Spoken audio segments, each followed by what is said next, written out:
हरतालिका तीज के दिन फुलेरे का दर्शन करें। फुलेरा किस तरह से बनाया जाता है, इसी पत्ती लगाना चाहिए, कैसा फूल, हमको ये प्रश्न कल यहाँ से जाने के बाद आ चुका था सीहोर के ऑफिस में।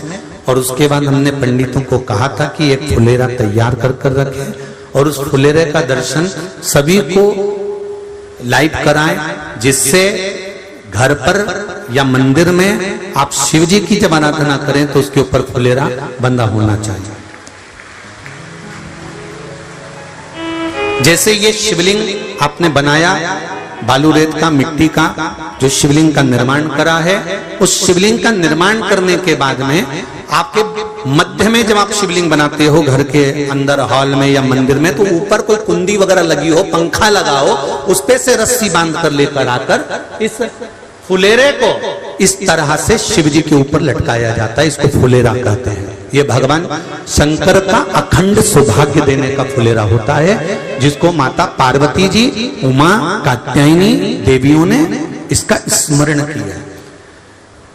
एक गोल होता है, गोल, चौकोर, तिरछा, जिस तरह से भी बनाना हो, पर शिव जी के ऊपर नीचे शंकर भगवान होते हैं। ये थोड़ा ऊंचा, जिससे पूजन भी आराम से हो जाए, इसको ऊंचाई की ओर लगाया जाता है, जिससे भगवान, जैसे अपन जलाधारी लगाते हैं, उसी तरह से इस फुलेरे को लगाया जाता है। तो इस फुलेरे में कहीं ना कहीं पत्तियों को भी लगाना चाहिए। माला के साथ में कोई आम की पत्ती हुई, अशोक की पत्तियां हुई, उसका भी स्मरण इसमें आता है महाराज, उसका भी स्मरण। जैसे भगवान देवाधिदेव महादेव का शिवलिंग का दर्शन हो गए सबको फुलेरे का, अरे जम के तो बोलो, हो गए ना। और जितने लोग आस्था पर सुन रहे हैं, जितने लोग फेसबुक यूट्यूब पर सुन रहे हैं, अगर आपके स्मरण में फुलेरा नहीं हो तो उसका दर्शन अवश्य करिएगा। शिव मंदिर में अगर जलाधारी भी लगी हुई है तो जलाधारी से फूल बांधकर नीचे की ओर लटकाना चाहिए, पर लटकाना चाहिए, फुलेरा बनाना चाहिए।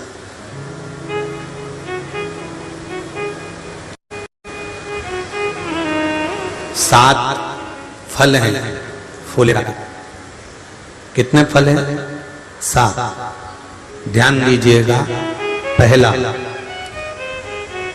फुलेरा जो नारी व्रत करती आती है और व्रत कर्म उसका चलता रहता है, उस व्रत कर्म के अंतर्गत मान लो किसी कारणवश बीमारी में, कोई गमी के अंतर, कोई सूतक सावड़ के अंतर्गत अगर नारी पूजन नहीं कर पाती है, पूजन नहीं कर पाई और उसने केवल फुलेरे का दर्शन ही कर लिया, अपने पलंग पर पड़ी पड़ी भी फुलेरे का दर्शन कर लिया है, तो नारी को हरतालिका तीज के व्रत का फल प्राप्त हो जाता है। 7 फल हैं भगवान शंकर के हरतालिका तीज के फुलेरे का। पहला फल व्रत का मूल। दूसरा, यदि कोई नारी आई और उसके संतान नहीं, 10 साल, 8 साल, 5 साल, 6 साल, 7 साल, 12 साल, 15 साल हो गए, उस फुलेरे का मात्र स्मरण कर कर एक पुष्प भी उसने अगर हल्दी कुंकू का लगाकर उस फुलेरे का टच कर कर भगवान शिव के पावन चरणों में रख दिया है और विनती कर कर गई है, तो अगला फुलेरा वो खुद बनवाती है, उसकी गोदी में संतान आ ही जाएगा। अगला फुलेरा वो खुद बनवाएगी, के जाएगी, जी अगली बार फुलेरा मेरी तरफ से बनवा देना, मंदिर में फुलेरा मेरी तरफ से लगवाना, अगली बार जब तुम पूजन करो तो फुलेरा मेरी तरफ से बनवाना। ये फुलेरे का महत्व। तीसरा, महाराज हम कोई दान, गौदान, हरतालिका तीज की किताब है आपके यहाँ, जो लोग पढ़ते होंगे हरतालिका तीज की किताब, उसमें लिखा है ब्राह्मण देव को ये दान देना है, ऐसा दान देना है। अब कोई गरीब है, कोई साधारण है, नहीं है किसी की कैपेसिटी, नहीं दे सकता, तो क्या होता है? तो कहा हम गौदान नहीं कर पाते, हम स्वर्ण दान नहीं कर पाते, हम वस्त्र दान नहीं कर पाते, हम मुद्रा दान नहीं कर पाते, हम अन्नदान नहीं कर पाते। हम ये सारे दान अगर नहीं भी कर पाते हैं तो शिव महापुराण की कथा कहती है तीसरा फल फुलेरे का है कि मात्र फुलेरे का दर्शन स्पर्श कर लेने से सारे दानों का पुण्य फल प्राप्त हो जाता है। यह तीसरा फल फुलेरे। अब हरतालिका तीज का फुलेरे का चौथा महत्व है महाराज। चतुर्थ महत्व हरतालिका तीज के फुलेरे का है जो कुंवारी कन्या हरतालिका व्रत करती है, पहली बार जो हरतालिका तीज का व्रत करती हैं या हरतालिका तीज का उद्यापन कर देती हैं या किसी कारणवश शरीर ऐसा नहीं रहा कि बिना पानी के नहीं रह सकती, तो 2 बूंद अगर उन्होंने पानी भी पी लिया है या कोई कारणवश एक कुछ गलती हो भी गई है तो मात्र फुलेरे का दर्शन कर लेने से वो गलती शंकर स्वीकार कर कर उसको क्षमा कर देते हैं। ये चतुर्थ भाव के अंदर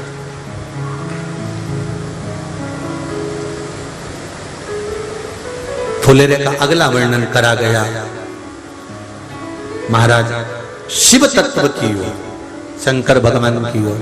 हम ना काशी जा सकते हैं, हम ना सोमनाथ जा सकते हैं, हम ना किसी स्थान पर जाकर एकांत में भगवान शंकर का स्मरण कर सकते हैं। मान लो हमें एकांत में बैठकर शिव की भक्ति करना है, किसी मंदिर में किसी देवालय में जाकर भक्ति करना है, तो फुलेरे का मात्र दर्शन करने से, पूजन स्मरण करने से उस भक्ति का फल भी हमारे खाते में आ जाता है। और फिर अगला आखिरी का जो वर्णन किया गया है वो कहा गया कि पार्वती मैया गुफा में जाकर भगवान का भजन करती थी, शिव का स्मरण करती थी और फिर अपनी सहेलियों के साथ बैठकर शंकर का स्मरण करा, जिसका फल पार्वती को मिला। तो कहा हम ना किसी गुफा में प्रवेश कर सकते हैं, ना हम किसी गुफा में या जंगल में जा सकते हैं। इस फुलेरे के नीचे शंकर भगवान की जब अर्चना करते हैं, आराधना करते हैं, हरतालिका तीज के दिन फुलेरे के नीचे हम भगवान शिव की पूजन करते हैं, तो हमारा वन में किया गया भजन का फल ही हमको प्राप्त हो जाता है। ऐसे फुलेरे का हरतालिका तीज का पूजन व्रत कुंवारी कन्या कर सकती है, शादी होने के बाद भी नारी कर सकती है। अंतिम अवस्था तक प्राण छूटे तब तक हरतालिका तीज का व्रत नहीं छोड़ना चाहिए। एक व्रत हमेशा याद रखो, एक एकादशी और एक हरतालिका।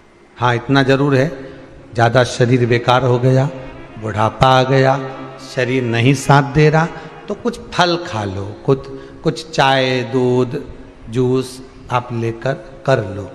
इतना भी नहीं बने, शरीर बहुत ही बेकार हो गया, तो आप एक समय फल का फलहार धारण कर लो, ठीक है। पर हरतालिका व्रत करने वाली माताएं भले उद्यापन कर दे तो उस व्रत को थोड़ा हल्का कर लो। उद्यापन करा मतलब तुमने व्रत को हल्का कर लिया, थोड़ा हल्का कर सकते।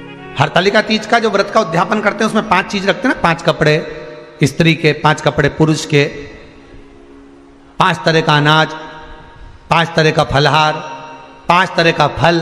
तो 5 तरह का जो फल रखाता है हरतालिका तीज के उद्यापन में, दुनिया के लोग उस 5 तरह के फल को केला गिन ले, पपीता गिन ले, मौसम्बी गिन ले और अनार गिन ले, संतरा गिन ले, सब कुछ गिन लेते हैं, पर उस 5 तरह के फल में धतूरे को नहीं गिनते। पर शिव कथा में वर्णन आता है, हरतालिका तीज के उद्यापन में लिखा हुआ है सबसे पहले 5 फल अगर गिनना है तो उसमें पहले धतूरे को गिनो, क्योंकि शंकर को वो प्रिय होता है, शंकर उसको स्वीकार कर लेता है। और धतूरा शंकर भगवान को क्यों चढ़ाया जाता है उसका प्रसंग आपको पहले भी कहा, आज फिर कहते हैं। धतूरा जब हम भगवान शंकर को समर्पित करते हैं तो हमारा कोई कार्य अटक रहा होता है, जिस कार्य को बार बार एग्जाम में बैठ रहे हो, बार बार परेशान हो रहा है, बार बार इंटरव्यू देने जा रहे हो, नहीं हो रहा, एक बार धतूरे को हृदय से भगवान को प्रेम से, करुणा सागर मेरे शंकर को दिल से एक बार वो धतूरा भगवान से विनती कर कर उसको चढ़ाओ तो सही,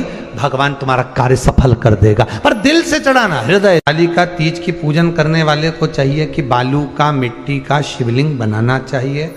फुलेरा जो बनाया गया है ऊपर शंकर जी के ऊपर लटकाने के लिए, टांगने के लिए उसके नीचे शिव, पार्वती, गणेश जी की सुंदर बालू की मूर्ति बना लेना चाहिए, पार्थिव लिंग का निर्माण कर लेना चाहिए, शिव की आराधना करना चाहिए। जो फल आपके पास में हो शंकर को समर्पित करना चाहिए, पूजन करना चाहिए, आराधना करो। सबसे पहली पूजन हरतालिका तीज की प्रदोष काल के अंतर्गत हो जाना चाहिए, शाम के समय पर। प्रयास करा करो प्रदोष काल के समय पर पहली पूजन हो जाए तो ज़्यादा अच्छा। पर लोगों की आदत रहती है कि 8 बजे तक, 8:30 बजे तक, 9 बजे तक पहली पूजन करें, फिर दूसरी आराम से, फिर तीसरी, फिर आराम से, फिर चौथी। तो ऐसा सब अपने अपने हिसाब से। पर शास्त्र रीति कहती है कि प्रदोष का जो समय होता है, प्रदोष काल जो होता है, शाम का जो समय होता है, उस समय पर हरतालिका तीज की पहली पूजन हो, जिससे आपका स्मरण चित्त शंकर भगवान में उस घड़ी, उस पल, उस क्षण में आप शिव के हो जाएं और शंकर आपका हो जाए। हाँ, अगर किसी के आने में देरी हो, कोई आ नहीं पा रहा है, बहुत देरी हो रही हो, तो हरतालिका पूजन व्रत वर्णन करता है कि शिवलिंग का निर्माण, पार्वती जी की मूर्ति का निर्माण, गणेश जी का निर्माण और फुलेरा जो बनाया हुआ है, ये प्रदोष काल के पहले बनकर तैयार हो जाना चाहिए। प्रदोष काल के अंतर्गत फुलेरा नहीं बनना, फुलेरा पहले बन जाना चाहिए। और बहुत विशेष बात ध्यान रखिए हरतालिका तीज की, कि शंकर जी का जो अपने स्वरूप बनाया है, पाटे में, थाली में, चौकी पर, चौरंग पर जो स्वरूप बनाया है, वो पहले नहीं रखना है। पहले क्या बांधना है? फुलेरा। पहले फुलेरा बांधिए, उसके बाद उसके नीचे शंकर जी को रखिए। कई अब जो हरतालिका तीज का पूजन करते हैं तो उनके लिए हो गया, अब दूसरे के लिए भी सुन ले। जो नारी हरतालिका तीज का पूजन नहीं करती, व्रत नहीं करती, साधना नहीं करती, उसके लिए भी कहा गया कि आप अगर ये व्रत नहीं करते हो तो एक कार्य जरूर करना, कहीं पर फुलेरा बंधा हो, हरतालिका की पूजन हो रही हो, 5 मिनट 10 मिनट निकालकर अपने आसपास के किसी पौधे में से पत्तियां लेकर या पुष्प लेकर, 5 वृक्ष की पत्ती या 5 वृक्ष के पुष्प लेकर शंकर भगवान को जब पूजन हो रही हो, 5 मिनट माताएं जब पूजन कर रही हों, तब आप भी उस पुष्प को, उस पत्तियों को शंकर को समर्पित कर सकते हो। ये नहीं चढ़ा सकते तो 5 फल नहीं चढ़ा सकते तो 5 कुछ भी पुष्प आदि का आप शिव को समर्पित कर दो। पर क्यों चढ़ाया जाता है, किस लिए चढ़ाना चाहिए? तो कहा कन्या स्त्री अगर मान लो हरतालिका का व्रत नहीं करती, पूजन नहीं करती, आराधना नहीं करती, तो वो कन्या, वो नारी, वो स्त्री, वो पुरुष कार्य तो बहुत करेगा, दुकान भी 4 चलाएगा, व्यापार भी बढ़ाएगा, पर संपदा को जोड़ नहीं पाएगा। 1 रुपये कमाएगा, 1.25 रुपये खर्च वाला काम चलेगा। हस्त नक्षत्र में जो तृतीया पड़ती है, हस्त नक्षत्र के अंतर्गत जो तृतीया का महत्व कहा गया है, वो संपदा को बढ़ाती है, मनोकामना को पूर्ण करती है। इस नक्षत्र के अंतर्गत जो तृतीया आती है, वो मनोकामना को पूर्ण कर कर चली जाती है। इसलिए शिव की आराधना के लिए प्रथम माने।